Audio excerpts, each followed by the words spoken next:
Hello guys, welcome back to my channel. So in our last class we have discussed how to create a permanent library and what are the naming rules when we create a permanent library. We have created the permanent library and we stored the data which we were storing into the temporary location, and that is work. So in case you want to check that part, you have to go through with my previous video. Today we are coming with several new topics, so let's move ahead with that. Today let's see, in case we have a variable for which we have length more than 8 character, how we will handle that. So in this program you see, we have three variables: a id, second is age, third is name. So in the name variable, we have put a dollar symbol. Why? Because that is a character variable. And you see the records here: John, Martin, Mac, Romain, Macklin. So the name of Romain Magnin, which is holding more than 8 characters. So let's check if it is reading all the records or truncating some values. So simply select and click on that running man, and you see Romain Magnin, the whole Romain Magnin is not there. It's simply 3, 4, 5, 6, because that there was the space. So space, if it is a space, you have to use some different methods which we will be covering today, and we call them as input statements or input method. So let's say without giving the space, you simply writing something like this, and the length of this name is more than 8 characters. So you select and run it, and you notice that only 8 character is there. While you run this program, it truncate the value which is having more than 8 characters. So the 1, 2, 3, 4, 5, 6, 7, 8, only 8 characters are there in this name. So what we notice from this part, we understand that the default length for character variable is 8. If we have more than 8 characters, we have to do something extra. So what we have to do in that case, we have to let this program know, or the data step know, that the name of this variable, the length of this variable should be this. We have to mention that. So how we are doing that? We will be introducing a length statement, and it will be coming after our in file cards, before input method and after in file statement. So length, and for which variable you want to increase the length? You want to increase the length for this variable only, name. As it is, you will be typing that with the dollar symbol, and let's say you want to give it a length, let's say 14 or 15. It's up to you, 15 or whatsoever, because that's the last variable. So we can give a maximum value.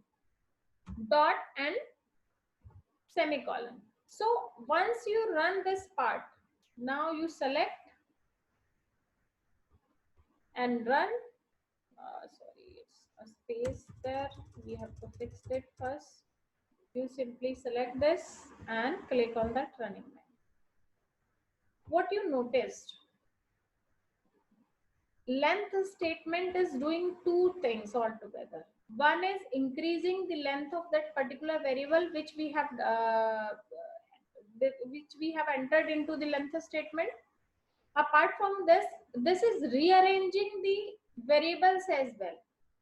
And how this rearrangement is coming, this is based on the length variable. If you have defined length statement for a particular variable, so the sequence for that variable will be first.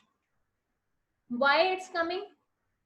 You try to see into that code only while we are writing this input statement. So input statement, we are introducing three variables: id, age and name. But we already introduced one variable before input statement, and that is a name. So this part already understand that we already have a variable which is name. So name will be coming before id variable. So in case you don't want to increase the length of a particular variable, let's say we are using this part only, and that is less than 8, domain 1, 2, 3, 4, 5, 6, but still we want to rearrange this. So what we are doing, will giving this length here, and you simply select and run this part, and it will rearrange it. Here you see name is coming at first sequence. After that ID is coming and age is coming. So you can use length statement for two part. One is to increase the length of a variable. Second is to rearrange the variables. And the default length of a character variable is what? That is 8. In case you have to increase it, you have to introduce a length statement. And might be I want to increase the length of a variable, but I do not want to rearrange it. What I'll be doing in that case? Any idea? Don't worry, I'll be letting you know that process as well. Rather than using the length statement, what will we do? Let me copy this code only and let me paste it here so that I can show you. I don't want to use this length statement, and I want to increase the length of name variable. Let's say I'm using Romain Magnane here. All right. So here I want to increase the length as 14, and dot we have to put. You simply select and run. That's it. So in this way, you simply increase the length of your variable without rearranging the sequence of your variables. So it's up to you how you want to use it.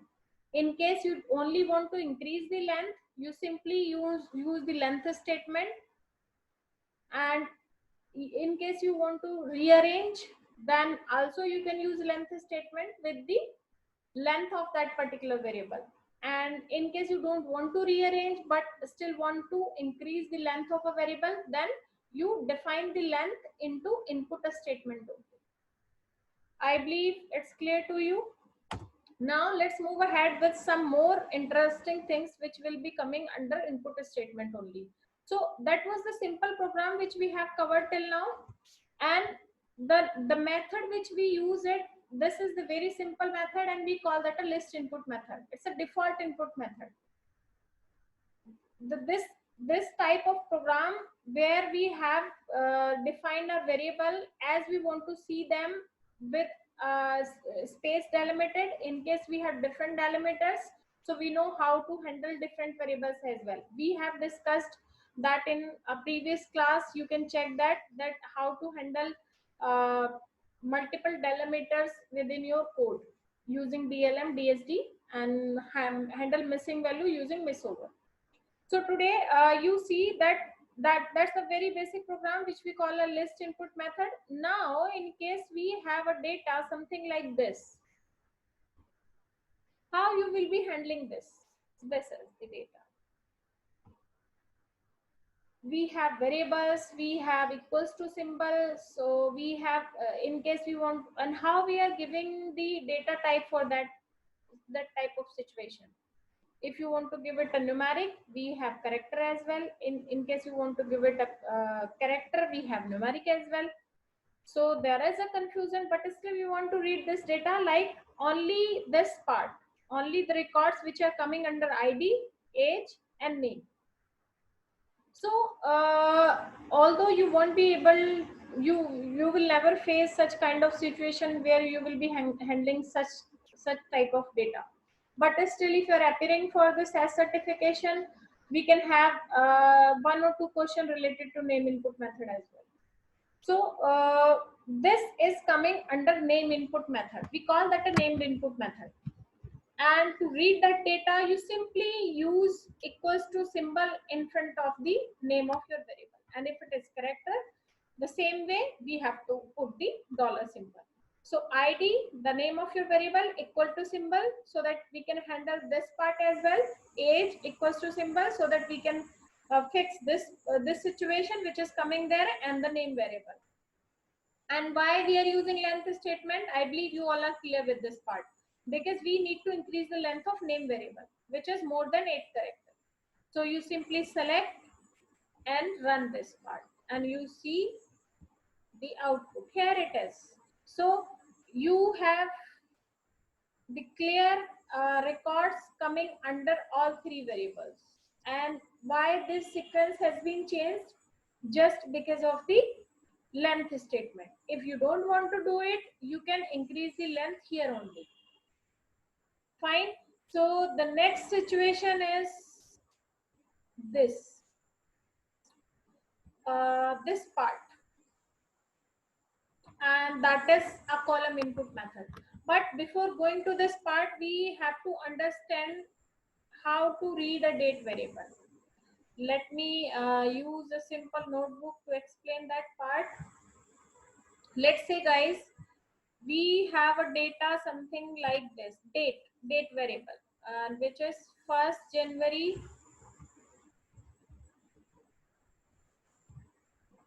2020. Got it? And we have to use hyphen here. So what type of data this is? 1st January 2020. Obviously it's a numeric because we can perform arithmetic operation under this, but you cannot read this records without putting quotes. Makes sense? Because we have hyphen here, and we can have date something like this as well, 1st January 2020, and we can have date something like this as well, 2020. So what type of data this is? We call that, in terms of technology, we call that a non-standard data. Non-standard data means which system cannot understand. Got it? So for each tool and for each language, we already have a predefined or a default date, base date. We call it a base date. So the base date for SAS is 1st January 1960. And that is a origin date or a base date, which is 0 for SAS. So if date is 1st January 1960, that is 0 for SAS, and if date is 2nd January 1960, that is 1 for SAS. You got it? And the same way, the today's date will also be a numeric value. So that numeric value SAS can understand, but in case I'm giving some input to you and the date is coming with a numeric record, so is it possible for you to understand that? Obviously not. If date is displaying like this, a numeric value, can you understand what date is this? So what we have to manage, we have to do something. We have to handle date in a way so that system can understand, and then again a user can understand.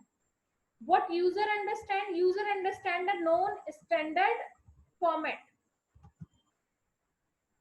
Non-standard format we user understand, but system, what system understand? System understand a standard format.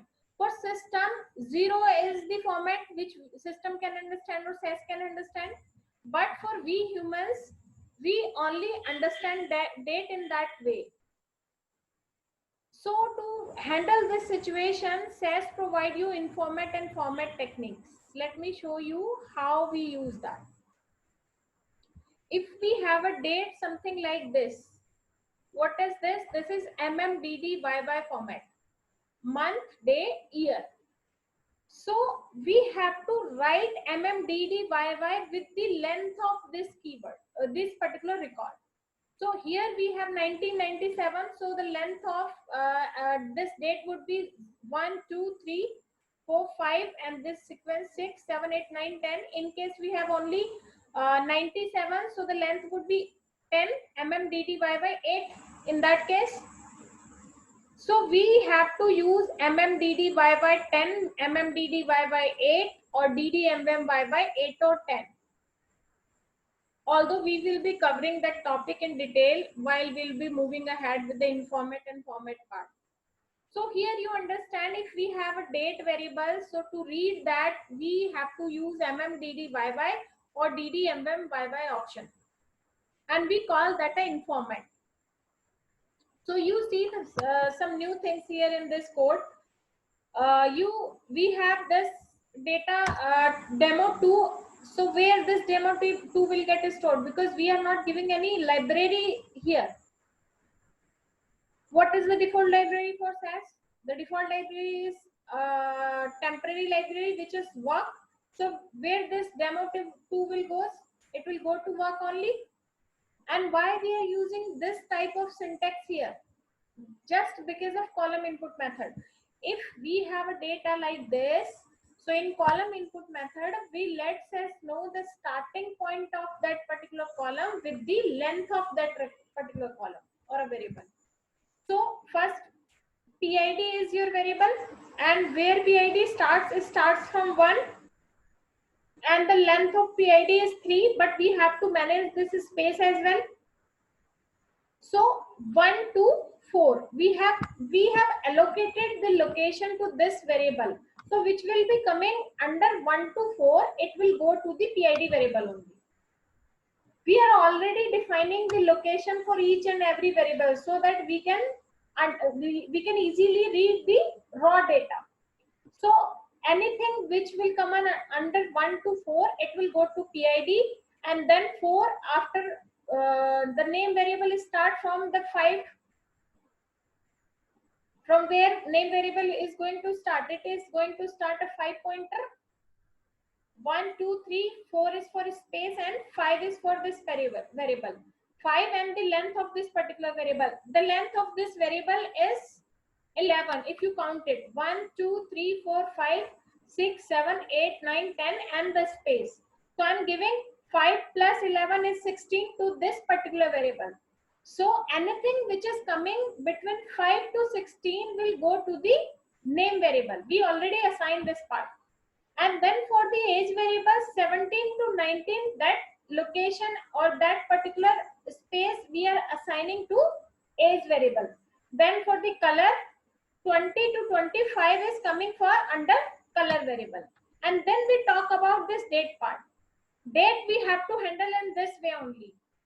So the name of the variable is date. In case we have a different variable of this name, let's say joining date or the end date or the start date, anything.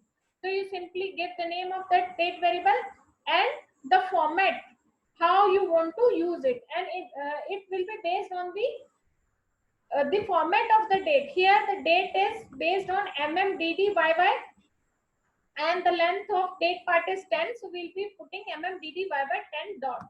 Dot is mandatory wherever you are giving the length. So you run this part. I am just using this shortcut for writing the print statement. You can write proc print data equals to demo2 dot semicolon and then run. How, it's up to you how you want to read. So you simply select and run it, and you see we have certain numbers under the date column.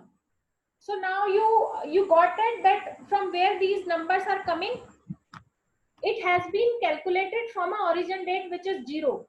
So we'll be covering this part in next class, how we will handle this standard date to a non-standard one. Right? Here we have used date as a variable, and we have make system understand, and it will be coming with a numeric value. So how we can make it a non-standard format, we will be covering to this in a next class. So guys, I believe you're clear with this, how to handle a data, raw data, when we have something like this. We have already equals to symbol in our data and the name of the variable in front of the records. So we have named input method for that part, and how we use a length statement to increase the length of a character variable, and the default length for character variable is 8. So length statement is doing two parts. One is to rearranging the sequence of the variable. Second is to increasing the length. And we already discussed how to use length statement. Then we discussed about the column input method, how to locate a particular space for a particular variable, so that we can read the non-standard or unclean data. We call that a data cleaning part. Fine guys, so in our last class we'll be covering some more input methods as well. Fine guys, thank you so much. In case of any problem, you keep writing your questions in a comment box.